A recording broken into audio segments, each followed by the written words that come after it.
जेव्हा समाजात बोलतो किंवा बाहेर जातो, घराच्या बाहेर आपल्या कम्फर्ट झोनच्या बाहेर जातो, तेव्हा अतिशय शालीन आणि बॅलेन्स्ड ज्याला म्हणतो तो व्यवहार नाही केला तर खूप पुढे नाही जाऊ शकत तुम्ही. राजकारणात महिला खूप सहजासहजी पुढे नाही जाऊ शकत. हे सत्यच आहे, ठोकून सांगण्यासारखं सत्य आहे. खिशातही पैसा नाही, लोकांजवळही पैसा नाही, आणि पैसे नसताना सुद्धा उत्कृष्ट कार्यक्रम कसं करायचं ह्याचंही प्रशिक्षण त्या काळात मिळालं. राजकारणात कसं आहे की राजकारण तुमच्या मीटिंग्समध्ये होत नाही, ज्या सभा असतात तिथे राजकारण होत नाही. सभेच्या पूर्वी किंवा सभेच्या नंतर जी अवांतर गप्पा होते ठेल्याच्या टपरीवर किंवा अजून कुठे बैठकीत, दारूभट्टी, जिथे महिला जाऊ शकत नाहीत तिथे खरं राजकारण शिजते. आणि साधारणपणे महिलांचं तिथे प्रवेश वर्ज्य असतं. केस नागपूरचीच केस आहे, मी नाव बिलकुल सांगणार नाही काय आहे तर. नक्कीच. तर त्यांच्यावर एका महिलेने आरोप लावला, आणि आरोप असा लावला की दोघी तिघींना हाताशी घेऊन की ह्याने लैंगिक शोषण केलं.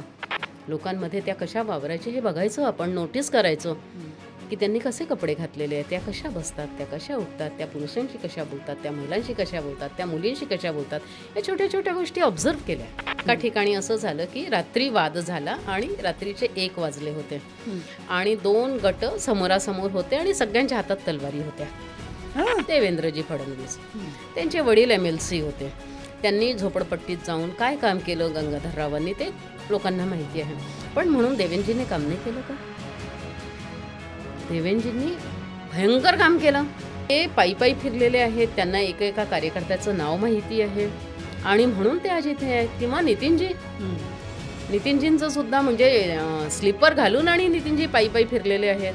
2 आरोप लावणे खूप सोपे आहेत. 2 आरोप जे समाजात काम करतात किंवा कुठेही काम करतात त्यांच्यावर 2 आरोप लावणे कुठल्याही व्यक्तीवर, मग ती महिला असो पुरुष. पैसे खाल्ले आणि बाई बाटवली.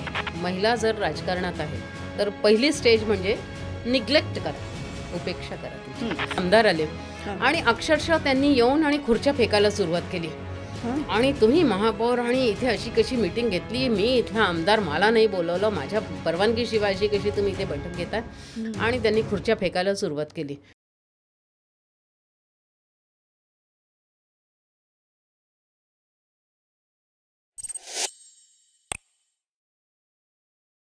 नमस्कार, मी सुषमा. नारायणीच्या पॉडकास्टमध्ये तुमच्या सगळ्यांचं परत एकदा मनापासून स्वागत. आपण आज बघतो आहे की अनेक क्षेत्रात महिला आज पुढे आहेत, काम करत आहेत. या अनेक क्षेत्रापैकी एक क्षेत्र म्हणजे राजकारण. राजकारणात सुषमा स्वराज म्हणा, त्यांच्याच पावलावर पाऊल चालून पुढे चालणारी त्यांची मुलगी बासुरी स्वराज, स्मृती इराणी, आणि राजस्थानसारख्या राज्यात जिथे महिलांना दुय्यम दर्जा दिला जातो त्या राज्याच्या उपमुख्यमंत्री दिया कुमारी, असे काही नाव आपल्याला माहीतच आहेत. पण आज आपल्यासमोर आपल्या स्टुडिओमध्ये एक नाव आहे जे आपल्याला पाहुणे म्हणून आपल्या स्टुडिओमध्ये आलेले आहे. त्या एक उत्तम शिक्षिका आहेत. अजून सांगायचं झालं तर 1999मध्ये त्या नागपूर शहराच्या महापौर म्हणून कार्यरत होत्या. आणि वेगळीच ओळख किंवा स्पेशल ओळख करून द्यायची झाली तर त्या उत्तम वक्ता आहेत. त्यांचं नाव आहे डॉक्टर कल्पना पांडे. पुरुषप्रधान संस्कृतीमध्ये महिला जेव्हा राजकारणात येतात तर त्यांना कुठल्या नियमाचं पालन किंवा कुठल्या गुणांना आत्मसात केल्यानंतर त्या या यंत्रणेत राहून उत्तम समाजकार्य करू शकतात, या विषयावर आज आपण चर्चा केली. व्हॅल्युएबल लोकांना व्हॅल्युएबल गोष्टी तुमच्यासमोर आणण्यासाठी आम्ही प्रयत्न करत असतो. व्हिडिओ करत असताना आम्हाला, माझ्या पूर्ण टीमला खूप मजा आली आहे. माझी खात्री आहे की तुम्हालाही मजा येईल. व्हिडिओ शेवटपर्यंत नक्की बघा. आणि तुम्ही करत असलेल्या कमेंट्समुळे आम्हाला, माझ्या पूर्ण टीमला एक प्रेरणा मिळते. त्यामुळे तुमचे कमेंट्स अपेक्षित आहेत. व्हिडिओ शेवटपर्यंत बघा आणि जे या चॅनलला नवीन असतील त्यांनी सबस्क्राईब करायला विसरू नका. धन्यवाद. नमस्कार. नारायणी पॉडकास्टच्या स्टुडिओमध्ये तुमचं मनापासून स्वागत. थँक्यू. कशा आहात तुम्ही? मी एकदम बढिया. सगळ्यात आधी मला विचारावं वाटेल की तुम्ही प्रॉपर कुठल्या? बेसिकली आमची फॅमिली UPची आहे. आमचं गाव, वडिलांचं जे गाव आहे ते आहे चित्रकूट. आणि आईचं गाव आहे राजापूर. राजापूर म्हणजे तुलसीदासांचं जन्मस्थान. क्या बात आहे. हां, असं आहे आमचं. आणि मग इथे नोकरीच्या निमित्ताने वडील आले महाराष्ट्रात. So you may say I am born and brought up in Maharashtra. पूर्ण एज्युकेशन महाराष्ट्रात झालं, राहिलो महाराष्ट्रात, पण गावाचं टच आहे, अजूनही गावात जातो, आजही जातो, आमचे मुलं जातात. म्हणजे घरची बोलीभाषा ही हिंदी. हिंदी. राजनीतीमध्ये करिअर करणं, ॲज अ करिअर राजनीतीला बघणं, हे आधीपासून फिक्स होतं? नाही, असं काही नव्हतं. राजकारणात जायचं असं वाटतही नव्हतं आणि आपण राजकारणात पुढे काही करू असं मनातही नव्हतं आलं. आणि घराचं वातावरण एवढं काही राजकारणामय नव्हतं. माझे वडील मास्तर, तर त्याच्यामुळे आम्ही असं खानदानी मास्तर म्हणता येईल. आमच्याकडे खूप सारे मास्तर आहेत आणि त्याच्यामुळे डोक्यात हे होतं की याच्यासारखं हे करिअर नाही आहे, आपल्याला टीचर तर व्हायचंच आहे. आणि अल्टिमेटली मी टीचर झाली. आधी छोट्या मुलांना शिकवायची, मग मोठ्या मुलांना शिकवायची कॉलेजला. पण त्याच्यानंतर म्हणजे हे ठरलं होतं की मला शिक्षक व्हायचं आहे. राजकारणात योगायोगाने म्हणा किंवा काम करता करता समाजकार्याची आवड होती आणि त्याच्यामुळे होता होता होता आपोआप राजकारणाकडे वळली मी. पण मुळात मला शिक्षक व्हायला आवडत. आणि राजकारणामध्ये जाण्याला कोणी असं प्रेरणास्थान राहिलेलं आहे की मला आता टर्न व्हायचं आहे राजकारण? नाही, तसं वाटलं नाही. म्हणजे राजकारणात मी कशी गेली हे मी नाही सांगू शकणार. पण मी एकदम शाळेत असताना खूप छोटी, म्हणजे मला आठवत नाही कोणत्या वर्गात होती मी, पण लहान छोट्या वर्गात होती आणि तेव्हा इमर्जन्सी लागली होती. आणि मग तेव्हा काहीतरी त्याचा इफेक्ट आमच्या घरावरही आला, आमच्या वडिलांवर वगैरे, असं की हे अमक्या याच्याशी संबंधित आहे. मग बघा, मग असं एक भीतीचं वातावरण घरी की वडिलांना अरेस्ट करतात काय, अशा पद्धतीचं. आम्ही खूप छोटे छोटे होतो आणि त्याच्यामुळे मग थोडं आणि त्या लोकांच्या संपर्कात त्यांच्याशी त्यांचं उठणं बसणं, त्यांचं वागणं बोलणं इतकं आपुलकीचं असायचं ते सगळं. आणि कौटुंबिक असायचं की वाटलंच नाही की हे इतके मोठे मोठे लोक आहेत. म्हणजे बाबांचं राजकारणाशी संबंध होता? नाही, संबंध नव्हता. फक्त ते RSSच्या शाखेत जायचे आणि ते लोक घरी यायचे. ऍक्च्युली मी विचारणार एवढंच होतं. बाकी राजकारण म्हणून नव्हतं. कुठेतरी एक सोशल काम आपण केलं पाहिजे. आता RSS म्हणजे राजकारण नाही आहे ना. नाही. तर ते सोशल असं करायचे, थोडं काम करायचे वडील. वेळ मिळेल तितका, वेळ मिळेल तसं. आणि तेव्हा काही खूप साधनं नव्हती, काही नाही. वडील सायकलीने चालायचे, आम्ही भाड्याच्या घरात राहायचो. असं आनंदी होतं सगळं. तर त्याच्यामुळे ते जे लोक घरी यायचे, ज्यांच्याशी संपर्क आला, ते लोक चांगले आहेत असं जाणवायला लागलं. आणि मग हळूहळू आपणही जायचं का इथे, मग ह्या कार्यक्रमाला आपण जायचं का. आणि खूप छोटे असताना, खूप छोटे म्हणजे जेव्हा काहीच कळत नव्हतं आम्हाला, काहीच कळत नव्हतं, तेव्हा आमच्या वडिलांची एक सवय होती. तेव्हा इथे गीता मंदिरला आणि राम मंदिर नागपूरला, इथे प्रवचन करायला लोक यायचे. रामकिंकरजी महाराज यायचे आणि अजून मला नावं पण माहिती नाही. आणि वडील आमचं जेवण तेव्हा 6 वाजता संध्याकाळी जेवण करा आणि चला तिकडे ऐकायला. झोपा म्हणे ते म्हणायचे, तिथे जायचं आणि झोपायचं, फक्त कानावर ऐकायला चलायचं. मग असं करत करत ते संस्कार होत गेले हळूहळू.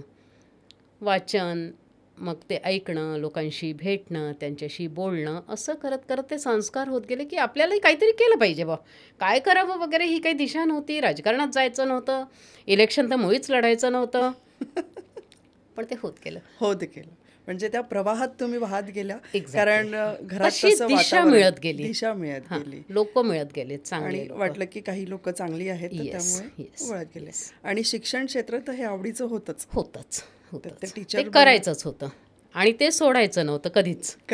आणि रिटायर, आता मला वाटतं 1 वर्ष रिटायर झाली मी. तर आतापर्यंतही तुम्ही? आतापर्यंत मी शिकवलं, वर्गात जाऊन प्रॉपर हातात खडू घेऊन आणि शिकवलंय गणित. म्हटलं गेली 35 वर्ष गणित सारखा विषय हाताळला म्हणजे ही मोठी गोष्ट आहे. कारण सहसा म्हटलं जातं की मुलगी आहे ना, लेडीज आहे ना, गणितीला जमणार नाही, आणि त्यात तुम्ही PhD केली आहात, तर ही मोठी गोष्ट. प्रेक्षकांना अजून मला सांगायला आवडेल की MA इंग्लिश आणि हिंदी या दोन्ही विषयात MA केलेलं आहे. RSSशी संबंध म्हणजे तुम्ही ही RSSच्या समिती जी लागते त्याच्यामध्ये वगैरे गेले आहात? तशी रेग्युलर नाही गेली. फक्त मी जे सांगते हे की रोजचा रेग्युलर संपर्क, घरी येणारे जाणारे, कार्यक्रमांमध्ये जाणे, कार्यक्रम अरेंज करणे. म्हणजे आम्हाला म्हणायचे हा कार्यक्रम असा असा तुला घ्यायचा आहे, घेशील का? हां बिलकुल घेईन. वा वा वा, काय मजा वाटायची. आणि मग घरच्या त्या टिणाच्या खुर्च्या, टिणाचे टेबल सगळे लावणं, हां हां हां, सगळे स्लीपर घालून, आणि अगदी 10 जण जरी आले, वा वा काय कार्यक्रम झाला, 10 जणांना घेऊन कार्यक्रम घेतला. असं करून मग एखाद्या शाळेत जायचं, त्यांना विचारायचं सुट्टीच्या दिवशी तुमची खोली देता का आम्हाला.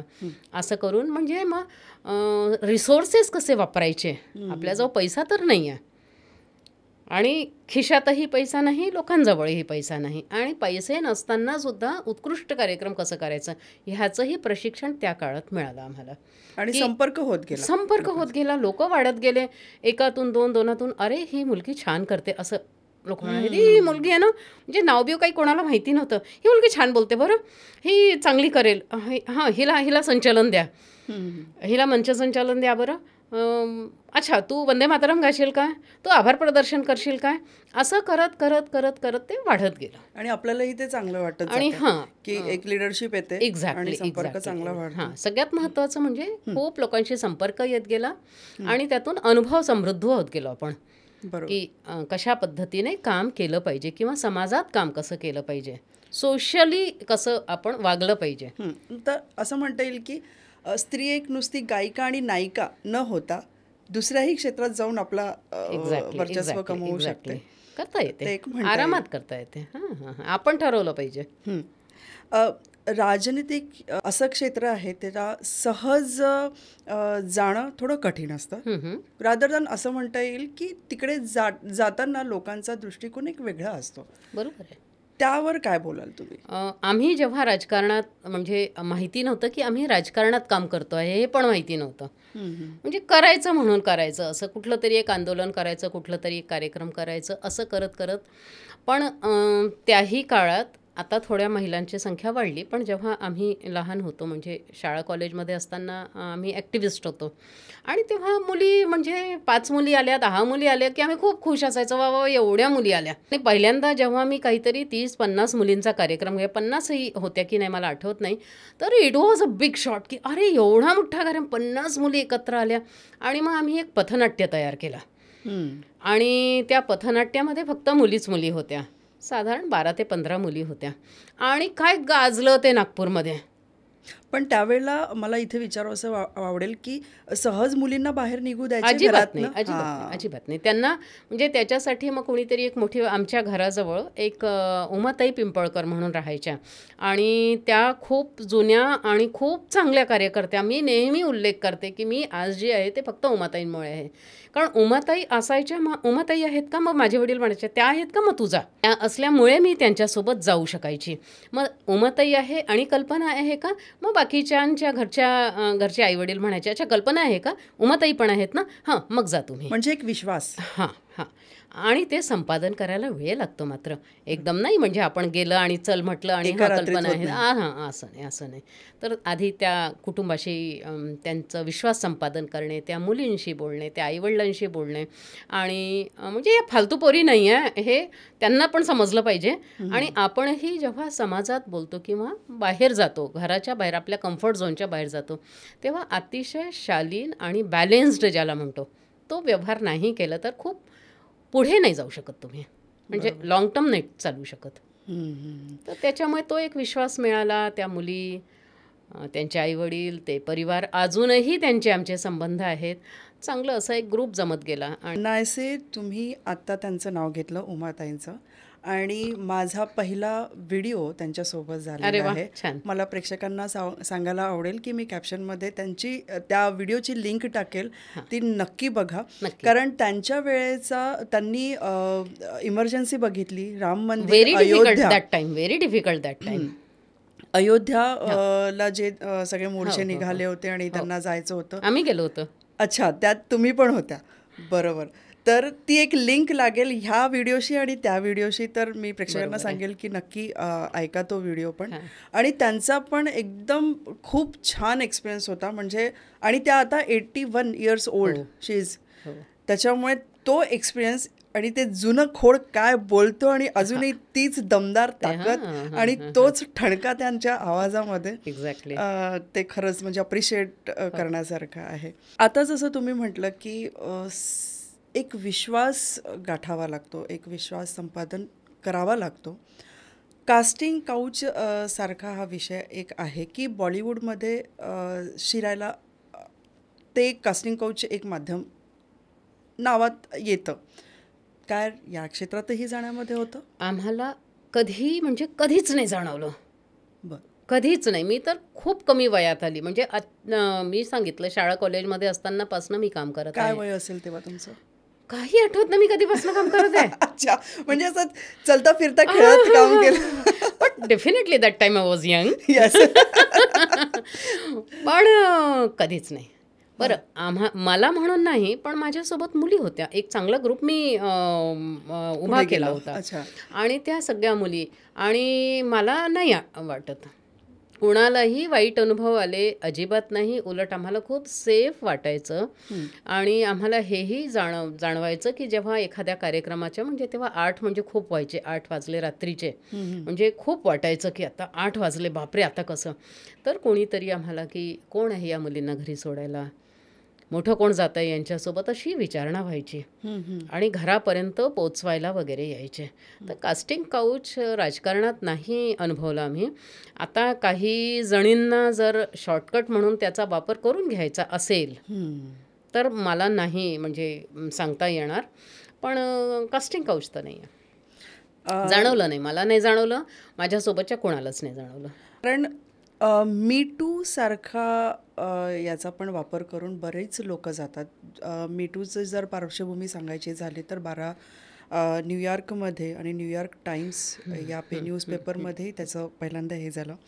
आणि टेरेना वॉक म्हणून जी स्त्री होती तिने सुरुवात त्याची केली होती आणि ती प्रचलित झाली. आणि #MeToo म्हणून हे झालं. ओळखीचं म्हणजे आपल्या सगळ्यांच्या ओळखीचं असं सांगायचं झालं तर तनुश्री दत्तांनी नाना पाटेकरवर पण मीटूचा असा आरोप केला होता.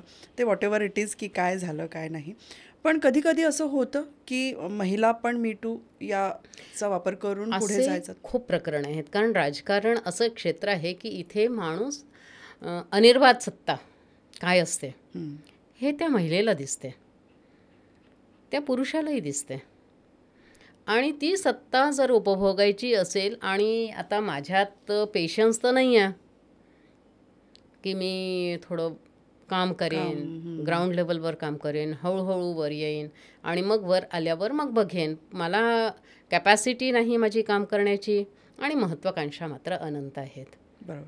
मग अशा वेळेस कदाचित ह्या महिला याचा वापर करत असाव्यात. कारण आपण राजकारणातही खूप प्रवाद ऐकलेले आहेत, मोठ्या मोठ्या लोकांचे ऐकलेले आहेत.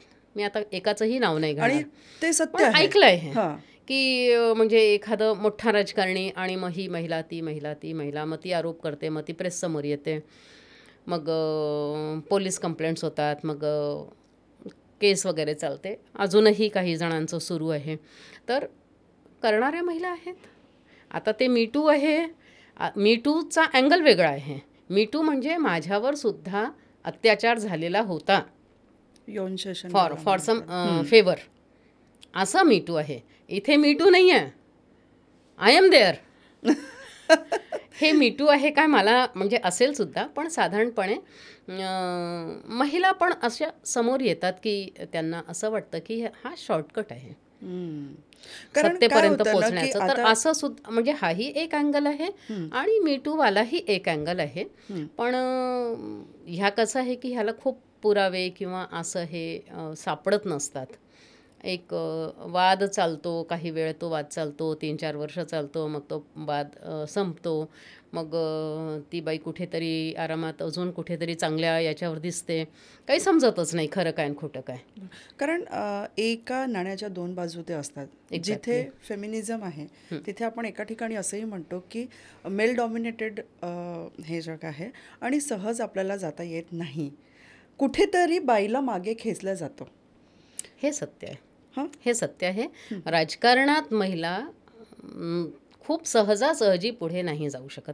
हे सत्यच आहे, ठोकून सांगण्यासारखं सत्य आहे कारण मी दावा करण्याचे हां हां हां हां हां बिलकुल बिलकुल बिलकुल. म्हणजे राजकारणात कसं आहे की राजकारण तुमच्या मीटिंग्समध्ये होत नाही. हां ज्या सभा असतात तिथे राजकारण होत नाही.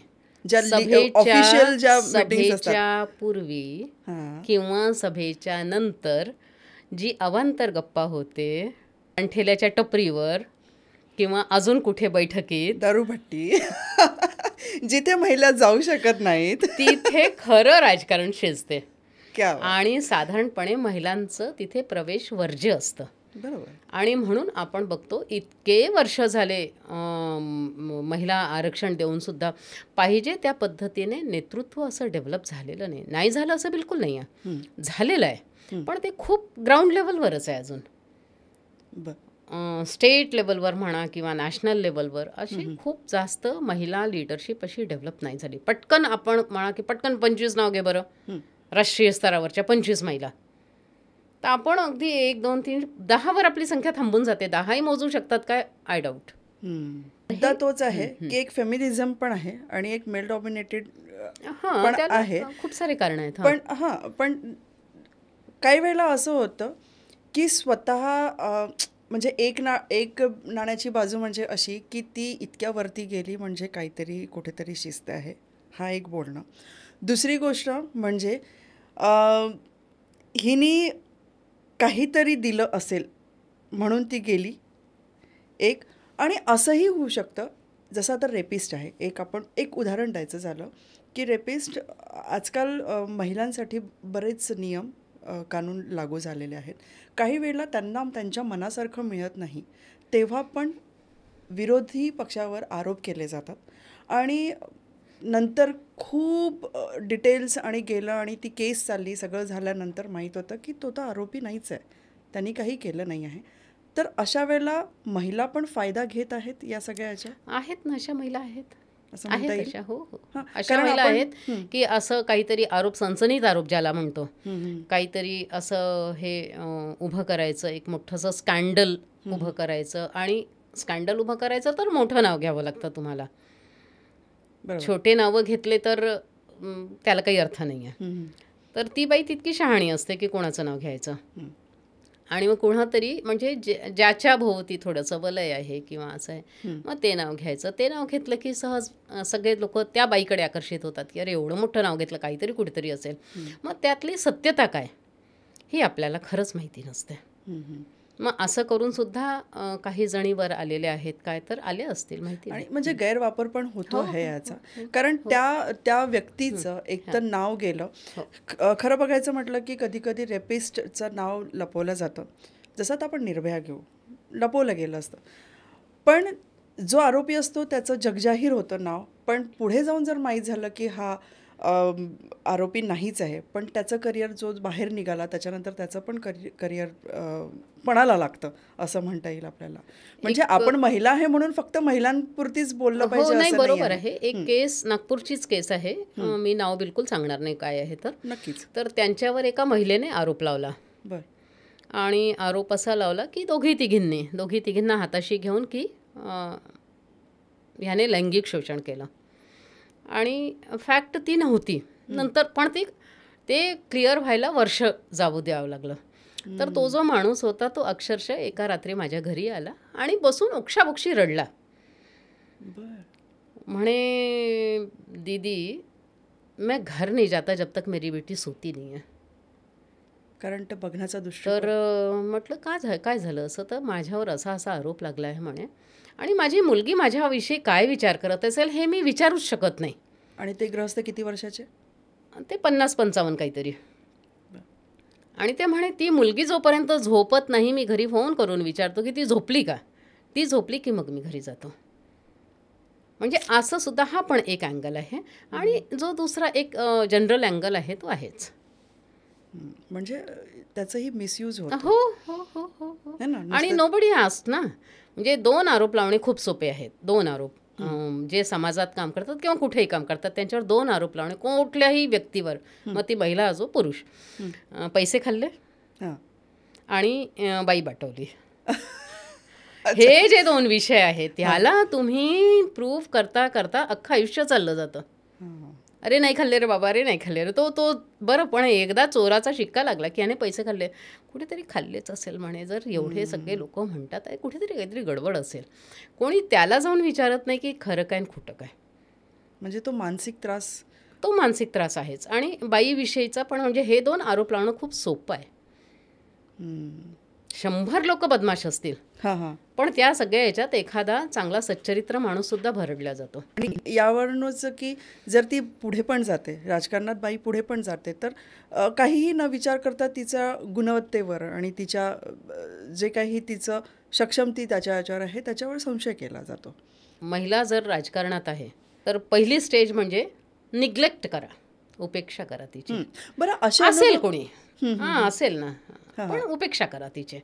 पण आज असं कधी जाणवलं, कारण तुम्ही पण आता महापौर राहिलेले आहेत, बैठक आहे, कुठला निर्णय घ्यायचा आहे आणि कार्यकर्ते ते मेल आहेत आणि तुम्ही स्त्री, पण जेव्हा निर्णय घेताना म्हणजे नक्कीच काहीतरी झालंय निर्णय घेताना तो दुजाभाव होतो की स्त्रीला दुरावलं जातं किंवा तिचं प्राधान्य दिलं जात नाही, असा अनुभव काही तुमच्या आलेला आहे तर ते नक्की शेअर करा. त्यातल्या त्यात मी थोडी स्वभावतः आक्रमक आहे, त्याच्यामुळे मला खूप असे अनुभव नाही आले. अरे ही म्हणत आहे ना, चुपचाप ऐकून घ्या म्हणायचे. अच्छा. पण निर्णय प्रक्रियेत आपल्याला विचारून निर्णय होतील ह्या भ्रमात कुठल्याही महिला राजकारणीने राहू नये. ते कुठेतरी गुपचूप आधी निर्णय झालेले असतात. मी सांगितलं ना, बैठकीत काहीच होत नाही. जे होते ते एकतर बैठकीच्या आधी होते किंवा बैठकीच्या नंतर होते. अरे बापरे. आणि त्याच्यामुळे ते कुठेतरी 3-4 मिळून तो निर्णय घेतलेला असतो. आणि एकदम असा बाउन्स होऊन आपल्या समोर जर तो निर्णय आला तर आपण काही म्हणजे 2 मिनिटासाठी आपण समजूच शकत नाही की हे कसं काय आलं. आणि मग असं वाटते ठीक आहे, जाऊ द्या, काय बिघडतं कुठे. ठामपणे जर म्हटलं की नाही हे असं होणार नाही होणार, तर ऐकल्या पण गेलेलं आहे. क्या बात आहे. ऐकल्या पण गेलेलं आहे, असं नाही होणार. पण हे सांगायला खूप मोठी ताकद लागते, तेवढा आत्मविश्वास असायला पाहिजे. है ना. तो तुम्ही बिल्डअप कसा केला हे तर ऐकायला आवडेल. माहिती नाही मला मी कसा बिल्ड केला. कदाचित असं असेल की मला खूप सुरुवातीपासून खूप मोठी राजकीय महत्त्वाकांक्षा कधीच नव्हती, आज पण नाही आहे की मला हे पाहिजे. माणूस केव्हा भीतो तो जेव्हा त्याला वाटतं की जे मिळणार आहे ते नाही मिळणार. म्हणजे एकंदरीत आपण त्याला हाव म्हणू. आणि ते मिळणार नाही आणि त्या धाकापायी मग तो मागे राहतो की जर मी ह्यांचा विरोध केला, हे इतके मोठे मोठे माझ्या डोळ्यासमोर बसलेले आहे आणि यांना समजा मी विरोध केला तर कदाचित मला पुढे तिकीट नाही मिळणार किंवा मला पद नाही मिळणार किंवा मला मग हे बोलवायचं थांबवतील, बैठकीत नाही येऊ देणार. जर ही भीती माझ्या मनात असेल तर मी कधीच विरोध नाही दर्शवणार. किंवा मी दिलेला निर्णय हा म्हणजे जो कॉन्फिडन्स नसणं की मी हा दिलेला निर्णय खरंच चांगला असेल की नाही, सगळ्यांचं हित होणार असेल की नाही, असं पण होतं. कारण खूपदा आपण सांगितलेला निर्णय नाही पण घेत ते लोक, पण ते पटवून सांगतात आपल्याला की बघ हे असं आहे, ते नाही होऊ शकत आहे असं, तर आपण हे नाही केलं पाहिजे, असं सुद्धा सांगतात आपली वरिष्ठ मंडळी. पण साधारणपणे जर आपल्याला असं वाटत असेल की हा निर्णय ठीक आहे, ओके आहे, जरी आपल्या अपरोक्ष तो निर्णय झालेला आहे, वेळेवर आपल्यासमोर निर्णय टाकण्यात आला, पण तरी जर असं वाटते की चला ठीक आहे, नॉट बॅड, तर आपण त्या निर्णयाला हो पण म्हणतो. खूपदा हो म्हणतो कारण सडन आलेला तो विषय असतो, आपल्याला माहिती नसते. पण एखाद्या वेळेस आपण विचारपूर्वक आणि त्यांनी केलेला निर्णय आणि आपण जर नीट लॉजिकली त्याला खोडून काढलं तर बदललेले निर्णयसुद्धा मी पाहिलेले आहेत. म्हणजे सचक विवेक बुद्धी ज्याला आपण म्हणतो. आणि त्या नेत्यांना पण म्हणजे त्यांना पण अंदाज असतो की ह्या जर बोलतात आहेत तर ह्याच्या मागे काहीतरी मोठं कारण आहे आणि ह्यांचं ऐकलं पाहिजे. आपण ऐकतात. मी जे सुरुवातीला म्हटलं की फक्त चूल आणि मूल हेच सगळं न करता आणि एक ठाम मत देणारं तेवढं बिल्डअप स्वतःमध्ये तेवढा आत्मविश्वास असणं गरजेचं आहे. आणि मी काय निर्णय देते याचा सगळा विचार करून तो ठामपणे सांगता आला पाहिजे. एक्झॅक्टली. हो, सांगताच आला पाहिजे, त्याच्याशिवाय कसं. नाहीतर तोडणारे आणि कॉन्फिडन्सच पाहिजे, है ना, कॉन्फिडन्स पाहिजे. त्यांनी नाव सांगितलं तर हे नाव का होऊ शकत नाही, आणि मी सांगते हे नाव का होऊ शकते, हे मला सांगताच आलं पाहिजे. त्यांना पटवून देता आणि कॉन्फिडंटली सांगता आलं पाहिजे. आणि ते होतं. किंवा बरेच वेळा असं होत असेल ना की अभि महिला आली आहे, काय राजकारण चालवेल, असं पण असतं की हां ठीक आहे ना, चांगले चांगले कपडे घालावे, चांगलं चांगलं राहावं, झालं संपलं, कशाला जास्त बडबड करता वगैरे असा सुद्धा विचार करणारे. पण हे जनरल नाही आहे बरं, दिस इज नॉट जनरल. ही इमेज काही महिलांनी बिल्ड केली असेल, पण मेजॉरिटी महिलांनी आपल्या कर्तृत्वाने इतकं मोठ्या उंचीवर नेलेलं आहे हे सगळं की त्यांना डावलण्याची हिंमतच नाही कोणाची. सुषमा स्वराज त्याच्यातलं एक. एक्झॅक्टली. सुषमा स्वराजपेक्षा त्याच्या आधी विजयाराजे सिंधिया होत्या, राजमाता विजयाराजे सिंधिया. काय स्ट्रॉंग पर्सनॅलिटी होती त्या बाईची, म्हणजे नॉट फिजिक वाईज पण mentally she was very strong. Vijayraje Scindia होत्या. सुषमा स्वराज म्हणजे त्या आता आदर्शच आहेत, त्यांना बघून आम्ही समोर आलो. कारण की त्यांच्यासारखं बोलता आलं पाहिजे, त्यांच्यासारखं वागता आलं पाहिजे, त्यांच्यासारखं वावरता आलं पाहिजे. लोकांमध्ये त्या कशा वावरायचे हे बघायचं आपण, नोटीस करायचो की त्यांनी कसे कपडे घातलेले आहेत, त्या कशा बसतात, त्या कशा उठतात, त्या पुरुषांशी कशा बोलतात, त्या महिलांशी कशा बोलतात, त्या मुलींशी कशा बोलतात, या छोट्या छोट्या गोष्टी ऑब्झर्व केल्या. असं एका रात्रीत असं काहीच बदलत नाही, एका रात्रीत नाही होत, हा ना. तेवढं सगळं आत्मसात करावं लागतं. बेसिकली मी टीचर असल्यामुळे कदाचित त्याचाही फायदा झाला असेल की आपण जेव्हा वर्गात जातो तेव्हा एक असतं की माझ्या वर्गात बसलेले, कारण माझा चेहरा जर ब्लॅकबोर्डकडे आहे तर माझ्या पाठीमागे बसलेले 100 पोरं ते मला बघतात आहेत, आणि त्याच्यामुळे मला त्या 100 पोरांसमोर नीटच वागायचं आहे. कारण टीचर म्हणजे आपल्यासमोर एक आदर्श आहे, आणि मुलं सगळ्यात आधी जज करतात आणि शिकतात, कॉपी करतात टीचरला बघून की त्या कसं आहे. जसं आता मुलींना बघा की आता असं झालं की टीचरने ऐसे कान के पहने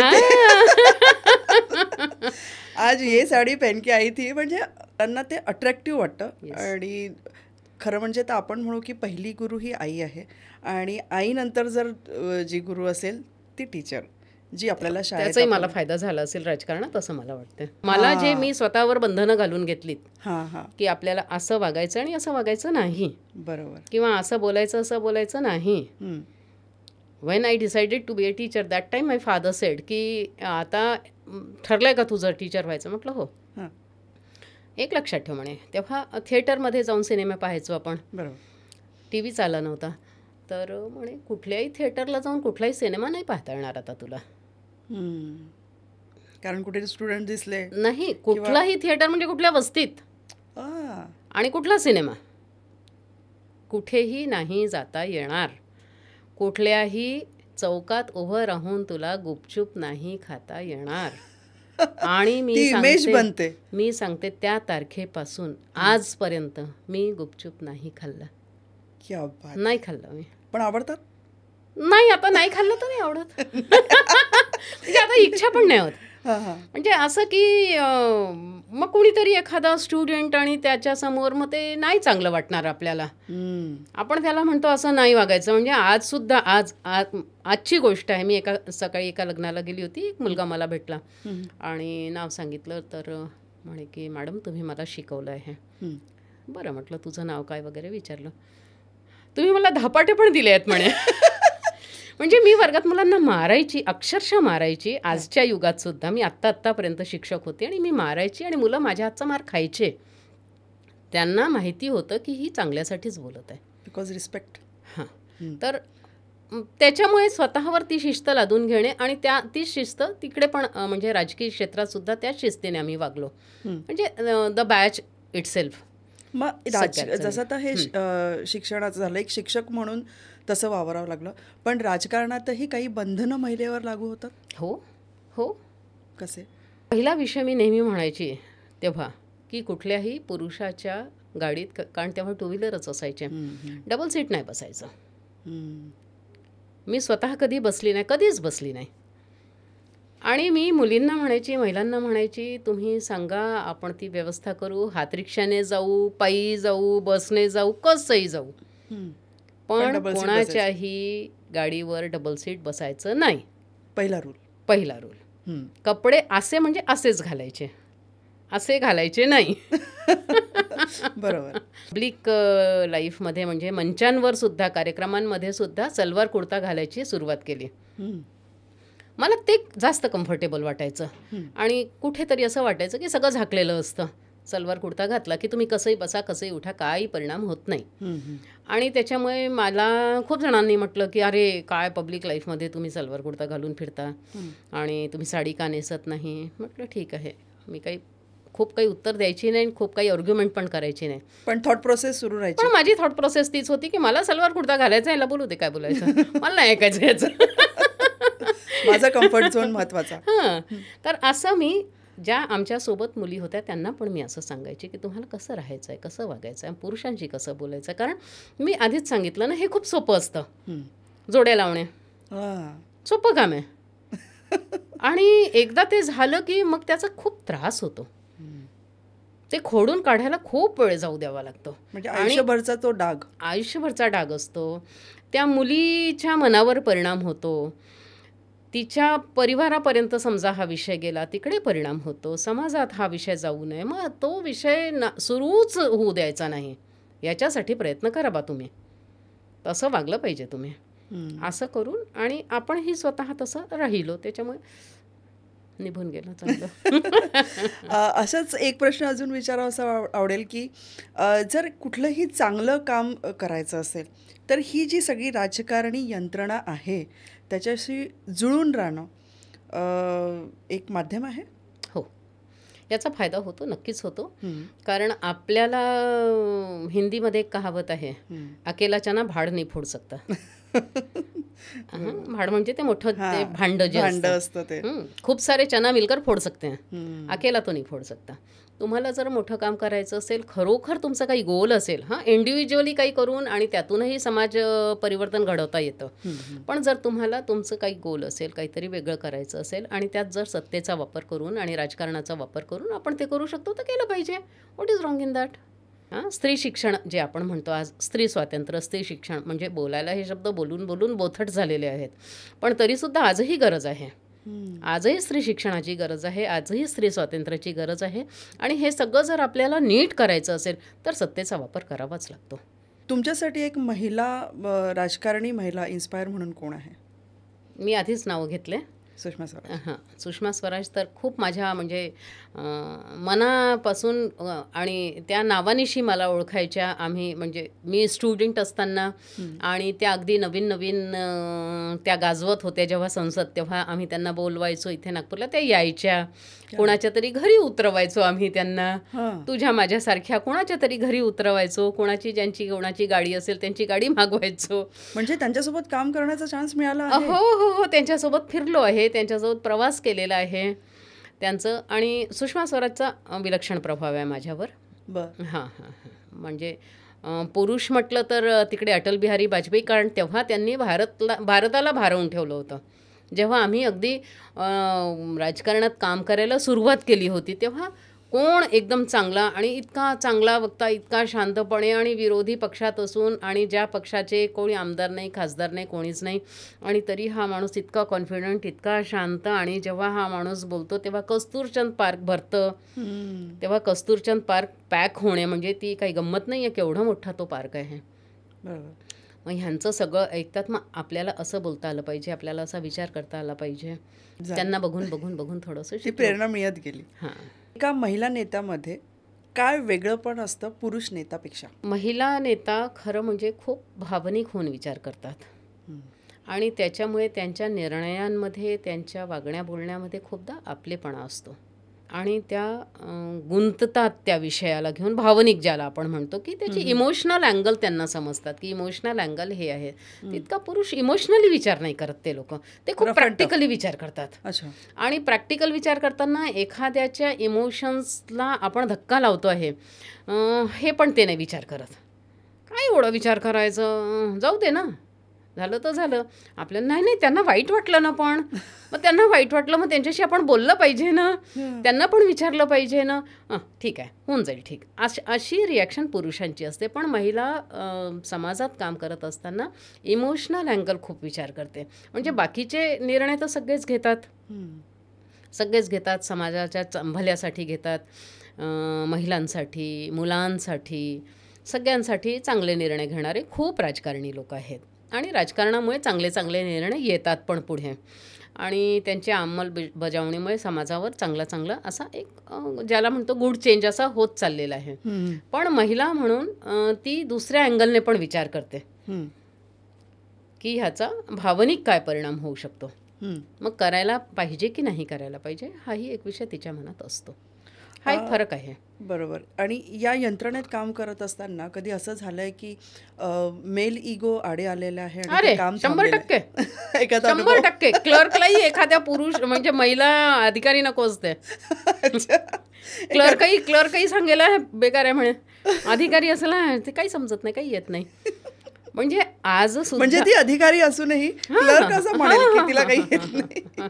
नाही, तो शब्दांनी बोलणार, पण त्याच्या हावभाव, त्याची बॉडी लँग्वेज सांगून देईल. बोलतात. तुम्हाला असं कधी अनुभव आलाय? मेल इगो इज भयंकर. आपल्याकडे कशाला, जगभर आहे. आजही अमेरिकेत महिला प्रेसिडेंट नाही होऊ शकत. अमेरिकेची जनतेला महिला प्रेसिडेंट नाही पाहिजे. तुम्हाला कधी असा अनुभव आलेला आहे? अरे खूप येतं. सांगता येईल असा? म्हणजे असं नाही सांगता येणार मला, स्पेसिफिक तर नाही आठवत, पण जाणवतं की ह्याला नक्कीच याला असं वाटतं की ही बाई हिला काय, आणि मग आपण थोडंसं ज्याला आपण म्हणतो इंगा दाखवणे असं केलं की मग तो चपकतो बिचारा. म्हणजे तेच मनात ठरवायचं की हा याला तर दाखवून देऊ, पण मी आपल्या कार्यातून काम करून दाखवायचं आहे. काम करूनही दाखवायचं. एखाद्या वेळेस खूप स्ट्रॉंग रिॲक्शन द्यायची असते, आपल्याला द्यायचीच असते. म्हणजे ती त्या वेळेची गरज होऊन जाते. म्हणजे ती हिताचीही असो आणि त्याला म्हणजे आपल्याला मनापासून चांगलं नाही वाटत. खूपदा असं वाटतं की अरे काय, म्हणजे इतकं ॲरोगंट आपलं वागणं बरोबर नाही आहे, हे आपल्याला समजत असतं, पण तरीसुद्धा तसंच वागायचं असते, कारण तो माणूस, त्याला ती समज देणे त्या काळात, त्या वेळेवर, त्या क्षणाला ती गरज असते, आणि त्याच्यामुळे तसं वागावंच लागतं. या उत्तराला मला असं म्हणावं लागेल की शार्क से टूटे पत्ते नहीं हम, आंधियों से कह दो कि तुम अपने औकात में रहो. एग्जैक्टली औकात में रखना ही पड़ेगा सामने वाले को. राजनीतिक क्षेत्रात काम करत असताना काहीही प्रेडिक्शन नसतं, कुठेही कधीही काही होऊ शकतं. असा एखादा इन्सिडेंट तुम्हाला आठवतं की तुमच्याशी असं काही झालं आहे की ज्याची भीती वाटली आहे? भीती तर मला, माझा स्वभाव असा आहे की मला खरंच कशाचीच भीती नाही वाटत. म्हणजे माझ्या जीवावर बेतेल असं लोकांना वाटायचं. मॅडम मत जाओ वहाँ पर, लोग भागेंगे आपके पीछे तो गाड़ी पलटाने को जगह नहीं है. पण तुम्ही अपने साथ कोई नहीं है, जाओ मत भला. म्हणजे ड्रायव्हर 2-3दा असं झालं की ड्रायव्हर म्हणाला गाड़ी पलटाने को मेरे को जगह नहीं मैडम, अब इसके आगे अपन जाएंगे नहीं, और वो दिख रहा है सामने 400-500 लोग हैं, नहीं जाएंगे अपन वहाँ. आणि अशा वेळेस की तू गाडी इथे थांबव, मी उतरते आहे, मी त्या 400-500 लोकांना फेस करणार, मी त्यांच्याशी बोलणार आणि त्यांचं समाधान करून शांतपणे तिकडनं परत येणार. मला वाटते असा आपण चर्चा करत असताना एक इन्सिडेंट तुमच्याशी झाला आहे की जिथे 2 गुट होते आणि तुम्ही गेला, तो सांगा ना प्लीज. ॲक्च्युली एक म्हणजे खूप स्पेसिफिक असं नाव नाही घेत मी, की एका ठिकाणी असं झालं की रात्री वाद झाला आणि रात्रीचे 1 वाजले होते आणि 2 गट समोरासमोर होते आणि सगळ्यांच्या हातात तलवारी होत्या. आणि एकाने मला फोन केला, एका मुलाने, की दीदी जल्दी आओ नहीं तो किसी का तो भी खून हो जाएगा, 4-5 लाशें गिर जाएंगी. एकाने फोन केला. म्हटलं ठीक आहे. तेव्हा माझ्या स्कूटी होती. म्हटलं निघण्यापूर्वी आधी पोलिसांना फोन केला की लवकर तिथे डग्गा समेत आणि म्हणजे जास्त संख्येत पोलीस लागेल, मोठ्या संख्येत पोरं उभे आहेत एकमेकांच्या समोर आणि सगळ्यांच्या हातात तलवारी आहेत, लवकर पोचा. आणि मी तिथे गेली.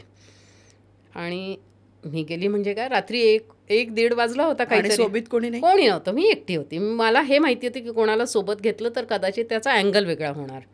मी बाई असण्याचा हा फायदा पण आहे. अच्छा, म्हणजे महिला राजकारणी असण्याचा हा फायदा पण आहे की आपल्यावर आक्रमण करताना लोक विचार करतात, ही बाई जर इतक्या हिमतीने इतक्या रात्री इथे उभी आहे तर नाही बा एकदम कसं हे किंवा याचा दुसरा बाजू पण असं बघू शकतो की हिला तर सरळ मारता येतं, हा पण असू शकतो. हां, पण मला जो अनुभव आला, मी जो विचार करायची की बाई असल्यामुळे लोक थोडे 2 मिनिट विचार करतात की अरे जाऊ दे, नाही हात उचलायचा, नाही काही करायचं आपण. आणि अक्षरशः त्या 2 गटांच्या मध्ये मी उभी होती रात्री 1 वाजता आणि त्याला अरे छोडणारे, अरे जाने देणारे, क्या हो गया तेरे को, हां बोल बेटा. आणि दोघांनी समजवताय हाँ, तुम्ही. इकडे त्याला तिकडे त्याला, हाँ बता बेटा क्या हुआ तेरा, क्या तेरी अडचण है, क्या दिक्कत है, तलवार क्यों लेकर खड़ा है तू. असं करत करत करत करत 15-20 मिनटं काढले मी नुसते असे साध्या गप्पा मारता मारता. क्या हो गया, हाँ बताओ ना, अपन निकालेंगे ना उसका सोल्यूशन, ऐसा नहीं करने का, तलवार रख देना, तलवार लेकर क्यों आया तू. असं म्हणत म्हणत म्हणत 15-20 मिनटं काढले आणि तेवढ्यात ते सगळे पोलीस फोर्स वगैरे आले आणि मग ते त्यांनी काय जे पुढे जे करायचं ते केलं. पण म्हणजे त्याही क्षणी मला नाही भीती वाटली की एवढी सामसूम आहे, फक्त हे 2 गट समोरासमोर उभे आहेत. आणि नंतर जेव्हा विचार करतो आपण त्या घटनेचा, तेव्हा असं वाटतं की अरे आपण कसं गेलो असेल तिथे, का गेलो असेल. म्हणजे ती घटना झाल्यावर. हां, पण असं 2-3दा झालेलं आहे, पण नाही काही म्हणजे लोक ऐकतात. आणि मग शेवटी तुम्ही सगळे निघून गेले. हो, एकदा आम्ही बसलो होतो, मी महापौर असताना मी बसली होती, तर एक आमदार आले आणि अक्षरशः त्यांनी येऊन आणि खुर्च्या फेकायला सुरुवात केली. आणि तुम्ही महापौर आणि इथे अशी कशी मीटिंग घेतली, मी इथला आमदार, मला नाही बोलवलं, माझ्या परवानगीशिवाय अशी कशी तुम्ही इथे बैठक घेताय. आणि त्यांनी खुर्च्या फेकायला सुरुवात केली आणि खूप जोरजोराने ओरडायला सुरुवात केली. माझ्यासोबत काही महिला नगरसेविका बसल्या होत्या, त्या घाबरून गेल्या. म्हटलं हालायचं नाही की नाही, पण उठायचं नाही म्हटलं इथनं. नाही तो फेकून राहिला, तो मारून राहिला, सगळ्यांना मारतोय तो. म्हटलं आपल्यापर्यंत नाही येणार तो, आपल्याला मारणार नाही, हे मी कागदावर लिहून द्यायला तयार आहे. फक्त दम देतोय, फक्त तुम्ही माझ्यासोबत बसून राहा, कुठं जायचं नाही, हालू नका म्हटलं इथनं. मी बसून राहिली, त्याही महिला बसून राहिल्या. तो बाहेरून आला, त्याने तिकडे खुर्च्या फेकफाक केल्या, शिवेगाळ केली आणि चालला गेला. त्याच्या लक्षात आलं या काही हलून नाही राहिल्या आणि आता यांच्या अंगावर हात टाकण्याचा काही विषय नाही आहे. बाहेरच्या बाहेर तो चालला गेला. मग आम्ही त्याच्यानंतर परत आमची मीटिंग बोलवली, परत काय करायचं ते केलं. तर जर आपण थोडंसं खंबीर याने उभं राहिलं तर समाजात सुद्धा माणसं सुद्धा म्हणजे जे जाणवलं रिस्पेक्ट आहे. आणि ही जर इतक्या हिमतीने उभी तर कुणीतरी आहे हिच्या पाठीशी बा, असं पण वाटत असावं कदाचित असावं. त्याच्यामुळे खमकेपणाने उभं राहावं. परमेश्वर आहे आपल्यासोबत, काही विचार नाही करायचा. पण एक महिला ती आई असते, अनेक नात्यांनी ती घेरलेली असते आणि या यंत्रणेतही काम करते आहे, जे की राजकारण आहे, मोठं क्षेत्र आहे हे. या वेळेला घरचा पुरुष याची पण एक वेगळी भूमिका असते. तुम्हाला घरी काय जाणवलं? हे बघा, जोपर्यंत घरचे सगळे लोक आपल्याला कोऑपरेट करत नाही तोपर्यंत तुम्ही काहीच करू शकत नाही. आज तुम्ही इथे बसले आहात, बरोबर. हां, जोपर्यंत तुमच्या घरचे लोक तुम्हाला इथे बसायला अलाव करत नाही, मी खूप मोठा शब्द वापरते बरं, बरोबर, अलाव करत नाही तोपर्यंत तुम्ही नाही बसू शकणार. हे सत्य आहे. हे फक्त महिलेसाठी सत्य नाही आहे, हे पुरुषासाठी पण सत्य आहे. जर त्या पुरुषाला त्याच्या बायकोने नाही अलाव केलं, तोही नाही काही करू शकणार. कोणालाही काहीही करायचं आहे, आपल्या म्हणजे एक निश्चित फ्रेम आहे, त्या फ्रेमच्या बाहेर जाऊन जर काम करायचं आहे तर पुरुषाला स्त्रीच्या मदतीची गरज आहे, स्त्रीला पुरुषाच्या मदतीची गरज आहे. वरची जी पिढी आहे, आईवडील आहे, सासू सासरे आहे, त्यांचाही मानसिक भावनिक सपोर्ट लागतो, मुलांचाही सपोर्ट लागतो, सगळ्यांचा म्हणजे अख्ख्या परिवाराचा सपोर्ट लागतो. म्हणजे आपण फक्त एकाच बाजूनी न बघता दोन्ही बाजूनी जेव्हा महिलेला सपोर्ट लागतो तेवढा पुरुषालाही बिलकुल लागतोच. नाहीतर ढोबळमानाने असंच म्हटलं जातं की नाही, महिला करता म्हणजे माणसाचा सपोर्ट असायला पाहिजे. पण ही खूप मोठी गोष्ट तुम्ही बोलले की पुरुषाला पण महिलेचा सपोर्ट पाहिजे असतो. ते याच्यासाठी बोलले असावेत की खूप म्हणजे आपल्या आधीची जी पिढी म्हणजे आमच्या आधीची जी पिढी आहे तेव्हा महिला घराबाहेर पडूच शकल्या नव्हत्या आणि त्याच्यामुळे ती महिला घराबाहेर तेव्हाच पडू शकेल जेव्हा घरचा पुरुष तिला सपोर्ट करेल, तेव्हाच ती बाई पुढे जाऊ शकेल. असा तो काळ होता. तेव्हाच हे आहे आणि तेव्हाच हे डोक्यात पक्क आहे की पुरुषांनी सपोर्ट केलं तर महिला बाहेर पडते. मी हे पण बोलते जे मी आता बोलली की महिलाने सपोर्ट केलं तर पुरुष मोठा होऊ शकतो. महिला सतत कटकट करत राहिली घरी नाही तो काही करू शकत नाही. बरोबर. तर दोघांसाठी हे this is true for each and every person of the family. जर माझ्या मुलीला मी म्हणत आहे की माझ्या मुलीला सुद्धा काही करायचं असेल आणि तिला जर मी आई म्हणून सपोर्ट नाही केला तर ती नाही करू शकणार पुढे. सतत जर मी तिला डिस्करेज करत राहिली, सतत मी तिला म्हणत राहिली की बघ तुझा तू निर्णय घेत बस, पाहत बस, मग तुझं तू पाहून घेशील, मग आम्ही तुझ्या निर्णयाशी सहमत नाही आहोत, जे परिणाम होतील ते तुलाच भोगावे लागतील वगैरे वगैरे, असं जर होत असेल तर ती मुलगी पण चारदा विचार करेल की मी करू की नाही करू. बॅकफूटला जाते. तर आपल्या इंडियन सोसायटीमध्ये family is a big support. परिवार आहे म्हणून आपण आहो. तुम्ही जो इन्सिडेंट सांगितला की 2 गुट होते आणि मग जेव्हा तुम्ही घरी गेलात तेव्हा काय रिॲक्शन होती? त्यांना माहीतच नव्हतं. सांगितलं असतं तर शिव्या खाल्ल्या असते की तू गेली कशाला. पण माहीत तर झालंच असेल. माहिती झालं पण तोपर्यंत होऊन गेलं होतं. होऊन गेलं तर मग त्याच्यानंतर काय म्हणणार, अरे जाने दो ना, हो गया ना, बंद करू, हो गया. की काही झालं असतं तर त्यांना नेहमी, म्हणजे माझ्या मिस्टरांना नेहमी वाटतं, अजूनही वाटतं की ही काय उपद्रव करून ठेवे.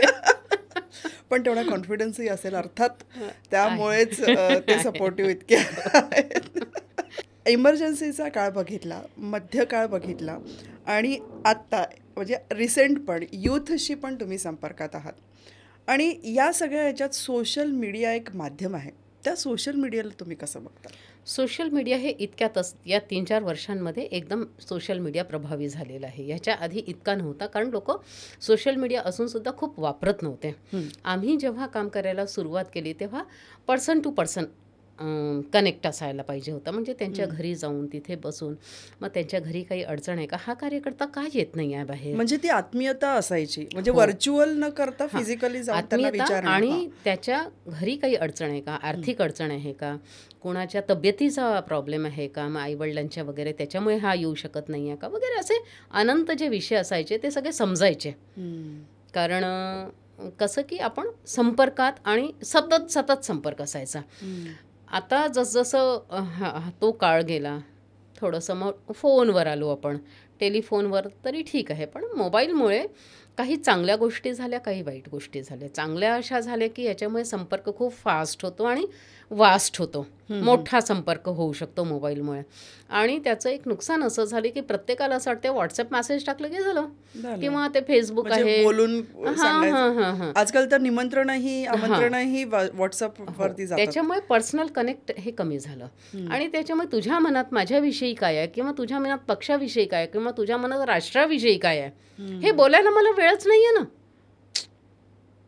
ते दुःख आहे. तो प्रॉब्लेम आहे.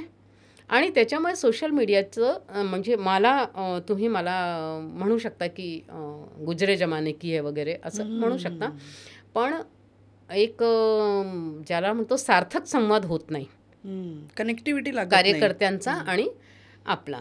तर जोपर्यंत सार्थक संवाद होत नाही तोपर्यंत त्याच्या मनात काय नेमकं सुरू आहे, त्याला आपण कुठे कुठे वापरून घेऊ शकतो हे नाही समजत आपल्याला.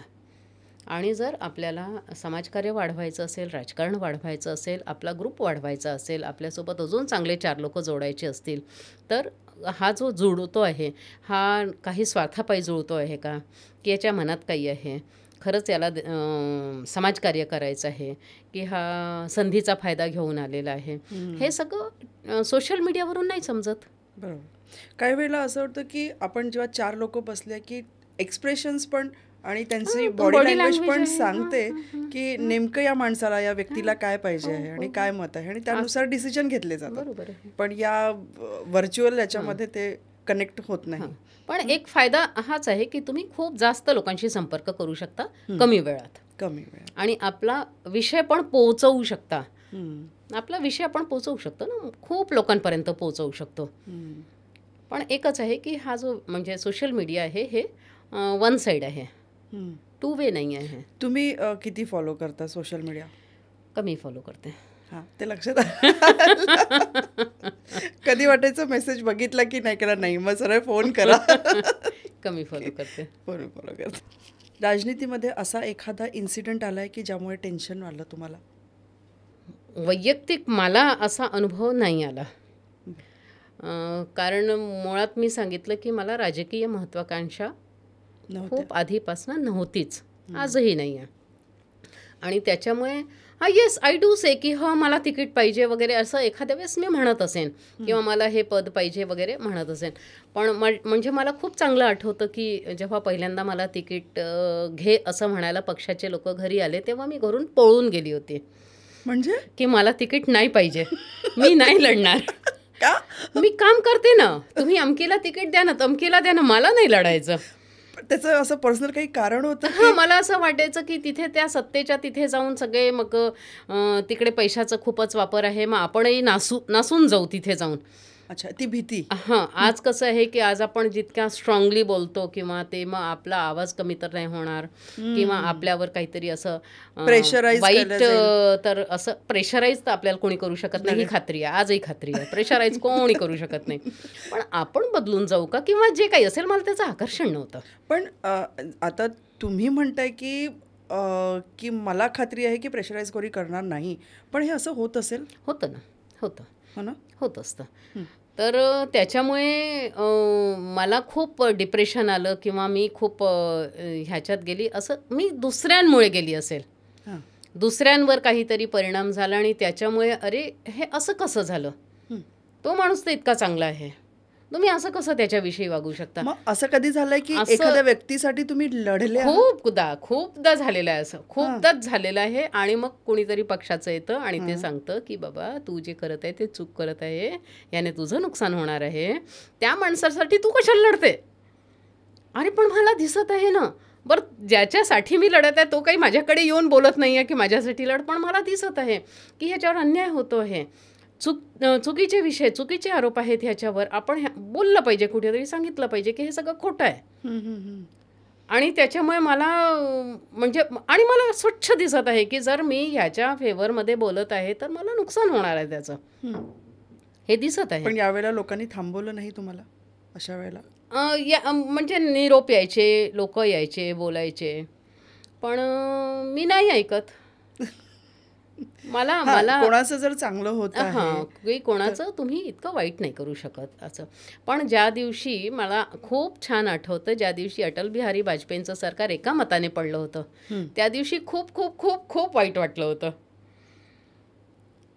की ध्यानीमनी नसताना आणि एक वोट कमी पडला आणि दॅट टू टेक्निकली. आणि मग अटल बिहारी वाजपेयींचं 13 महिन्यांचं सरकार जे पडलं होतं एका मतामुळे, सिंगल वोट, त्या दिवशी खूप वाईट वाटलं होतं.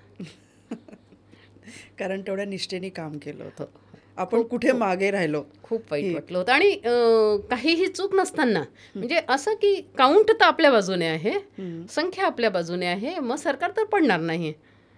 आणि ध्यानीमनी नसताना ते सरकार पडलं, त्या दिवशी खूप वाईट वाटलं होतं, खरंच वाईट वाटलं होतं. मग त्यावेळेला स्वतःला कसं सांभाळलं? काही नाही, नेत्यांकडे जायचं, बसायचं, बोलायचं, जे आपले वरिष्ठ आहे त्यांच्याशी शेअर करायचं, ते सांत्वन देतात, चालायचंच बेटा. पण मी पाहिलेलं आहे एक खूप चांगले कार्यकर्ते, ते TV पाहत असताना आणि ती बातमी आली की एका मताने सरकार पडलं आणि ते हार्ट अटॅकने गेले. असे पण म्हणजे इतके इमोशनली अटॅच असतात लोक.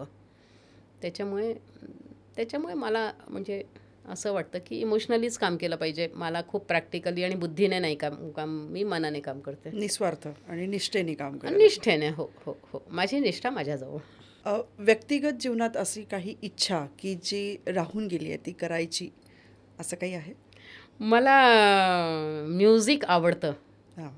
आणि पण माझा आवाज खूप बसाडा आहे. नाही, बोलण्यातच तुम्ही खूप अशा कोमल वाटता. बेसुरी आहे मी. मला गाणं नाही जमलं आयुष्यात. मला गायला आवडतं, ऐकायला आवडतं, म्हणजे क्लासिकल नाही, तितकी पोचच नाही आहे आपली, साधं सुगम संगीत, लाईट म्युझिक ज्याला आपण म्हणतो ते आवडतं, ते नाही जमलं मला. वाचनाचा मला अतोनात छंद आहे. कुठल्या पद्धतीचे वाचन जास्त? भरपूर वाचन आहे, म्हणजे माझ्या उशाशी आजही 2 पुस्तकं पडलेलेच असतात. तर त्याला पाहिजे तसा वेळ नाही मिळाला. मला असं वाटतं की कदाचित मी लिहू पण शकली असती, पण लिहायला जो फोकस लागतो, जी शांती लागते, ती तेवढा वेळ कमी पडला. पण तसा पुस्तकांचा साठा आहे? अरे मोठा साठा आहे, खूप मोठा साठा आहे. मग आता रिटायरमेंटमध्ये ते काम सुरू केलं? हो हो हो हो शिक्षिका राहिल्या आहेत, राजकारणात एवढा ठाम मत देणाऱ्या राहिल्या आहेत, एकदम लिडरशिपनी. पण डॉक्टर कल्पना पांडे जेव्हा नाराज होतात किंवा कुठेतरी दुःख येतं तेव्हा स्वतःला कसं सांभाळतात? स्वतःला कशी सांभाळते मला खूप नाही आठवत, पण मी सांभाळून घेते. म्हणजे काही खूप असं मी आउट ऑफ कंट्रोल झाली आहे असं मला होत नाही कधी. कधी झालं नाही आहे. पण मात्र मी चिडते खूप. म्हणजे जर मला असं वाटलं की इथे आता हे खरंच खूप चूक होत आहे आणि खूपच अन्याय होत आहे, तर मग मात्र मी माझी चीड नाही लपवू शकत नाही, थांबवू शकत नाही. मग समोर कोणी पण असो. मग त्यावेळेला कधी चुकीचे निर्णय झाले आहेत? असं झाले असावेत, मला नाही माहिती. पण मी दॅट टाइम मी स्वतःला कंट्रोलही करत नाही, काही नाही. समोर जो माणूस आहे म्हणजे आठवणीत ठेवण्याला एक असं एक्स्ट्रीम लेवल असं कधी झालेलं नाही. इतके संस्कार आहेत. आणि ते तर तुम्ही दिलंच की तुम्हाला म्युझिक आवडतं, तर छान गाणी ऐकले की तसं मन शांत होतंच. हो ना. गाणी ऐकायला आवडतं, गायला आवडतं. घरी आपण गात असतो, म्हणजे कोणी ऐकायला नको, बाथरूम सिंगर अशा पद्धतीने गात असतो. बरोबर. ग्राउंड रूटला जाऊन राजकारणात काम करावं लागतं. आता बऱ्याच महिला येऊ करतात आहे की मला राजकारणात जायचं आहे. स्ट्रगलही बरेच असतात, कारण तुमची पिढीचं राजकारण खूप वेगळं होतं. आताच्या पिढीचं म्हणजे खूप तफावत आहे त्या सगळ्यामध्ये. तफावत तर आहे बघा. पिढ्या बदलल्या तर ते सगळं बदलतं. ॲस्पिरेशन्स बदलतात आणि बाकीचे विषय बदलतात. पण काम करायचं असेल तर आधी होमवर्क खूप पाहिजे. होमवर्क असेल तर तुम्ही खूप समोर जाता. नाहीतर कसं आहे, इट इज टेम्पररी. थोडंसं काम कराल आणि मग तुम्ही मागे पडाल जर तुमचा होमवर्क नसेल तर. मग तो होमवर्क वाचनाच्या दृष्टीने असू शकतो, किंवा कोणाचं तरी चांगलं ऐका, चांगल्या लोकांसोबत बसा.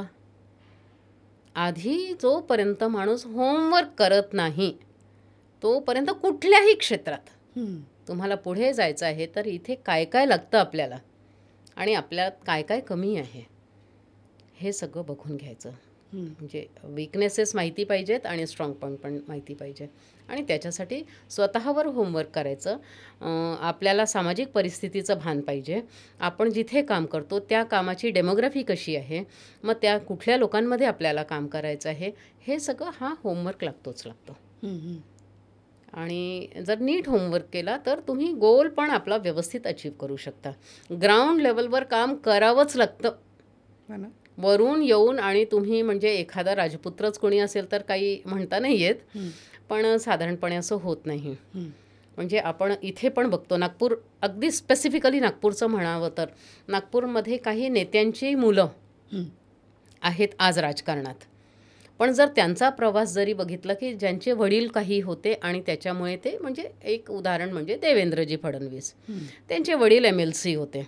त्यांनी झोपडपट्टीत जाऊन काय काम केलं गंगाधररावांनी ते लोकांना माहिती आहे. पण म्हणून देवेंजीने काम नाही केलं का? देवेंजींनी भयंकर काम केलं. तुम्ही त्यांच्यासोबत काम केलेलं आहे ना? हो. आणि ते पायी फिरलेले आहेत, त्यांना एका कार्यकर्त्याचं नाव माहिती आहे आणि म्हणून ते आज इथे आहेत. किंवा नितीनजींचं सुद्धा म्हणजे स्लीपर घालून आणि नितीनजी पायी फिरलेले आहेत. नितीन गडकरींची एक गोष्ट जी आपण मगाशी बोललो की पिंपळकर काकूंनी बोलली की त्यांना नाव चोख लक्षात असतात कोणाचीही, नाव कधी विसरत नाही तर कुठलंही कार्यकर्त्याचे. तर तेच म्हणजे ग्राउंड लेवलवर आधी काम केलं ना यांनी ग्राउंड लेवलवर काम केलं. तिथून हळू वर आले. काहीही म्हणजे तसं बघितलं तर नितीनजींच्या पाठीशी काय होतं ना, स्वयंभू आहेत ते तसं बघितलं तर. किंवा देवेंद्रजी सुद्धा, त्यांचे वडील इतक्या कमी वयात गेले आणि स्वतःला, म्हणजे नितीनजींचे पण वडील खूपच कमी वयात गेले आणि तरीसुद्धा त्यांनी जे डेव्हलप केलं स्वतःचं, तर त्यांनी ग्राउंड लेवलवर आधी काम केलं. त्यांनी भरपूर ते फिरले, भरपूर लोकांसोबत संवाद केला आणि त्यातून मग त्यांनी आपली वाट काय ती बघितली आणि त्या दिशेने ते चालायला लागले. तर काम करायचं असेल तर ग्राउंड लेवलवर काम केल्याशिवाय पर्याय नाही. निर्णय म्हणजे एखाद्या वेळेस मिळालं, जर आपल्याला आपल्या बाजूने कौल मिळाला तर तो अगदी क्षणिक असतो, तो परमनंट नसतो. थोडक्यात चांगला वक्ता बनायचं असेल तर चांगला श्रोता होणं महत्त्वाचं आहे. चांगलं श्रोता होणं महत्त्वाचं आहे. वाचन महत्त्वाचं आहे. ऐकणं म्हणजे बाकीचे जे लोक, म्हणजे फक्त आपल्या पक्षाचं नाही, दुसऱ्याही पक्षात चांगले लोक आहेत. चांगले लोक सगळीकडे आहेत, चांगले लोक जास्त आहेत सगळीचकडे. मला प्रेक्षकांना सांगावं असं वाटेल की हा कुठल्याही पक्षाशी रिलेटेड पॉडकास्ट नसून हा राजकारणात येणाऱ्या म्हणजे होतकरू महिला ज्यांना राजकारणात यायचं आहे त्यांच्यासाठी म्हणूनचा हा पॉडकास्ट आहे आणि अवेअरनेस आहे असं मला सांगायला जास्त आवडेल की नुसतंच कुठलीही पक्ष साठी म्हणून नाही. म्हणून आपण पक्षाचा इथे उल्लेखही करत नाही. सगळीचकडे चांगले लोक आहेत आणि तेच लोक पुढे गेले ज्यांनी अगदी रूट लेवलपासून काम करायला सुरुवात केली. तेच लोक पुढे गेले. नाही तर पैसेवाले तर खूप लोक आहेत. खूप लोकांचा खूप पैसा आहे की पैसा असला की माणूस पुढे जातो. असं नाही आहे, असं नाही आहे. तुम्ही म्हणालात की तुम्ही हिंदी भाषी आहेत. हो. आणि भाषा ही संस्कृतीचं एक बलस्थान असतं, ठीक आहे. पण तरीही इतकी छान मराठी कसं काय बोलता? छान मराठी कशी काय बोलते? ॲक्च्युली माझं एज्युकेशन, बेसिक एज्युकेशन म्हणजे 10वीपर्यंत मी हिंदी माध्यमातून शिकलेली आहे. 11वीपासून मग सायन्स असल्यामुळे इंग्लिश मीडियम झालं. म्हणजे तसं मी मराठी शिकलेली नाही ज्याला आपण म्हणतो की मराठी. पण जर आपल्याला जिथे राहायचं आहे, ज्या भागात राहायचं आहे, ती भाषा आलीच पाहिजे, आलीच पाहिजे. आणि मग ती शिकलीच पाहिजे आपण. बरोबर. म्हणजे भाषेचं बंधन नसायला पाहिजे. भाषा आली पाहिजे. लोकांना जर जवळीक साधायची असेल, त्यांना जर आपुलकी म्हणून जर वाटायचं असेल की आपल्याला म्हणजे यांच्याजवळ जायला निसंकोचपणे सगळे लोक जर आपल्याकडे, तर भाषा ही अडचण ठरू नये. मलाही अभिमान वाटतो की आपण मराठी भाषा शिकलात, इतका छान वक्ता आहेत आणि आत्ताच मराठीला अभिजात भाषेचा दर्जा पण मिळालेला आहे. पॉडकास्ट करत असतानाही मला अभिमान वाटतो की आपल्या बोलीभाषेत पॉडकास्ट लोकांपर्यंत पोचावा.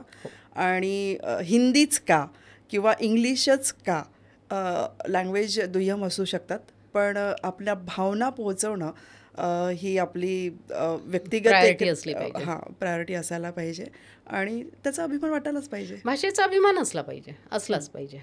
आणि अगेन इथे तोच विषय येतो की तुम्हाला जे बोलायचं ते जर आत्मविश्वासाने आपण बोललो तर समोरचा, म्हणजे IASच्याही इंटरव्ह्यूला ते म्हणतात ना ते लोक की तुम्ही तुमच्या भाषेत बोला. तर इंग्लिशचं बंधन नाही. आपण उगाच इंग्लिश काय लँग्वेज म्हणून नाही शिकत, आपण इंग्लिश स्किल म्हणून शिकून राहिलो. तर ते जाऊ द्या, आता तो एक वेगळा विषय आहे. पण आपली भाषा, आपल्याला ज्या क्षेत्रात राहतो आपण त्या क्षेत्राची भाषा आली पाहिजे. नक्कीच. खूप खूप मजा आली, छान वाटलं. मलाही छान वाटलं. आलात इतका वेळात वेळ काढून, धन्यवाद. थँक्यू. तुम्हा सगळ्यांना पॉडकास्ट कसा वाटला, व्हिडिओ कसा वाटला हा नक्की कळवा, कमेंट्स करा आणि शेअर करायला विसरू नका.